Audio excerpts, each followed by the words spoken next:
Hello and welcome. Today I'm going to be tackling the arguments surrounding Khatra. So exactly what it is and how to do it properly, because it's something I see an awful lot of people either describing or doing quite poorly.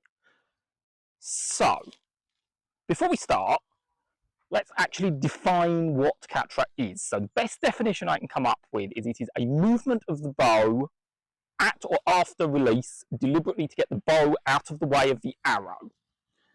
With that definition, I'm going to apply it to something I don't think anyone's seen yet.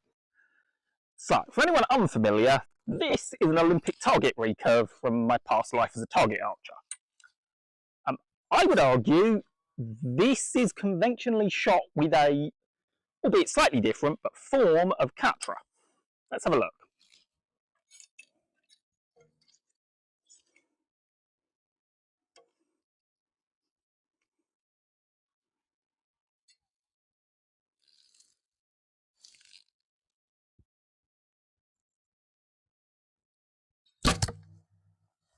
And that big drop at the end, while it's gravity fed due to the weight, is moving the bow out of the path of the arrow. So if target archery uses Khatra, I think we can all agree target archery is, at least from an accuracy perspective, fairly good form. Surely then Khatra is always a good thing. Well, I think people's definition of it gets a little bit interesting. So I'm going to shoot one more from this.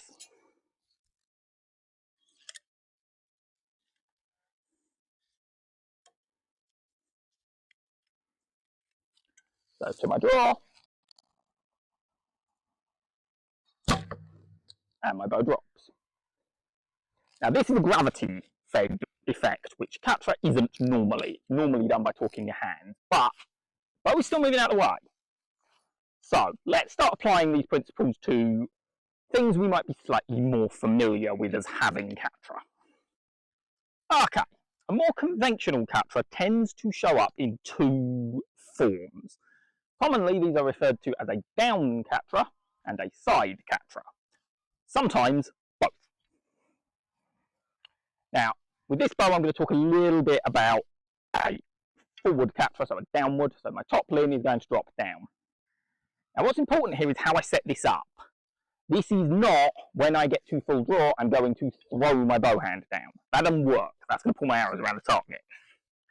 This is all to do with how I grip the bow and how I start. So, normally I would be using big dynamic both arm movements to pull the bow. But to show this, I'm going to show every form of Khatra I know using essentially T-draw. So this arm will be out in a neutral position. And as you can see, I'm going to use a downward Khatra. I've already created it. So I'm going to knock my arrow, bring my arm out as if ready to do T-draw, and then pulling the bow back is going to bring it up onto line, and then release causes it to finish in that start position. And this is what's so key with Khatra. It is not a forced movement. It should happen because your arm, your wrist, your front shoulder are all torqued to do it. So I start from here, bow comes up, bow comes down. It's a continuation of the movement. It's essentially a follow through with my bow hand. Okay, let's go have a look at side Khatra. So I'm going to use a Korean style setup for side Khatra. And as you're going to notice, when I hold my bow out, the bow is actually pointing over there somewhere. All happens in my grip. My joints are still straight, but my bow is angled at release. So, exactly the same as I did with the front Khatra. My bow starts out here. As I pull back, everything's going to come straight onto line. And then it's going to return. Once more.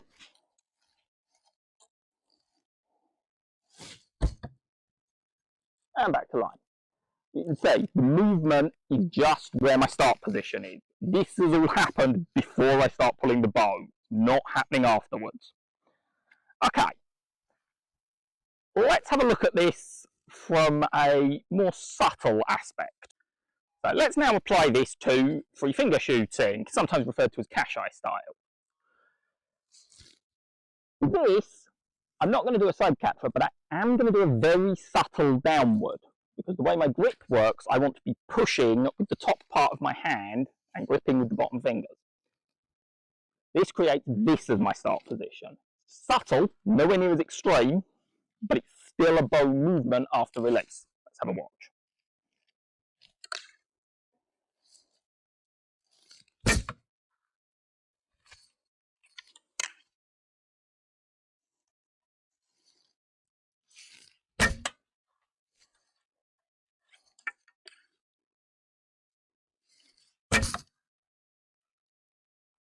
Okay, so you can see my bow is still moving slightly downwards, and it's all because of my grip. And even a finger shooter, someone shooting on this side of the bow off their knuckles, is gonna want their bow to tilt slightly forward. Because holding it perfectly still is basically impossible, and letting it tilt backwards is quite annoying. Moving over to Chinese archery. There have been many schools of thought in Chinese archery, but two major ones when pertaining to Khatra specifically. The first of which is very similar to our Korean style. So I'm going to start with my bow slightly off. I'm going to draw. And my bow is going to return to this side position. Okay, very similar to Korean. There's a little bit less forward movement just because the bow is bulkier, so it stands upright more easily. But if you read Confucianism teachings about archery, they talk about removing Khatra altogether. And instead going over to, as you saw when I demonstrated with fingers, a very subtle forward movement of the top limb, if any. Do that once more, because that was a little over-exaggerated from what I would have liked. That was better. Very subtle movement, just because my grip, again, is focused with this bit of the hand. Now we get into some of the more interesting ways where this starts to turn up. This is a Japanese bow, Yumi colloquially known. These, classically, when you see them shot, spin in the hand. Now, you could argue this is a form of Khatra. It is the bow moving out the way of the string.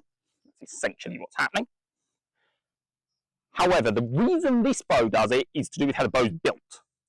So going in more similarity to our target bow that was gravity fed to make it drop forwards, because this bow's slightly off-center, so the bow is a slight C shape, I don't suppose the camera's going to pick it up very well, which sits the string directly behind the arrow, that pushes the bow out and round at release.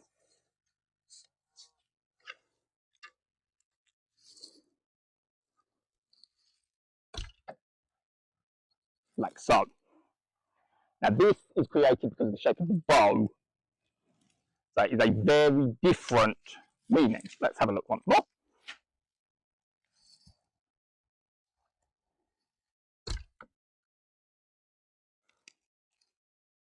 Because of the longer style of bow, this moves out, but stays quite upright. You won't notice Japanese bows tilting forward because this would be really awkward. This is heavy to bring back to center. But this is created in my grip, because if my grip is not soft enough, the bow just fights against me and I just get a little bit of movement and a jarred wrist. But the reason for that movement is the shape and build of the bow. So, are there any styles of archery where Khatra doesn't exist at all? I did some digging, and I think the closest we're going to get is probably longbow. Now, this is going to very much depend on whether we are discussing Victorian longbow or more traditional sort of warbow-esque stuff. If we look at Victorian longbow, I would argue there is little to no movement of the bow. As a general rule, it's a very upright bow, upright posture, almost T-draw, back, and loose. Very little, maybe a subtle tilt forwards, although I would imagine that's just where I'm so used to shooting with a movement like that that I can't hold the bow still. However, if we drop into our lunge and get ready for our big V-draw, more warbow-esque, what we notice in most archers that perform this style of shooting is that the bow drops away from the arrow. Now, because the bow is canted, this drop movement means the bow is moving away. This, I think, is probably an extension of the gravity fed because of the amount of muscle strain we're putting through before release. with a long bow. I am less experienced with long bows than other bows, so someone please correct me if I've got that completely wrong. As I've talked about it already on this channel, I will mention Ishii's method of shooting. So, set up, the bow is here. Now this is best done from a knelt position. I draw, and the Khatra-esque movement is the bow turning over. But again, that is the bow moving out of the way. What you'll see quite frequently in Native American, some African styles of archery, if you're looking, is this kind of motion. Shot with a very canted bow, the draw is pulled in, and the bow falls as they release. This again, I feel, fits the criteria. Again, this is more like our longbow system, and I think is again gravity fed, where the draw happens to the chest, and then the body relaxes. And it's that relax that does it. It's not a forced pull down. It's, I tense everything, and I relax. The fall happens because my body relaxes as I release, not because I'm ripping it down. And finally, as I mentioned at the start, the extreme double Khatra you will have seen, where the bow ends up over here. This, like all the others I've just demonstrated, this is the bow start position. So I'm going to knock my arrow, not the easiest method for knocking, with my bow over here. As I pull back, the bow is going to transition to an upright position, but my wrist is going to stay torqued here. Then when I release, my bow returns. Once more.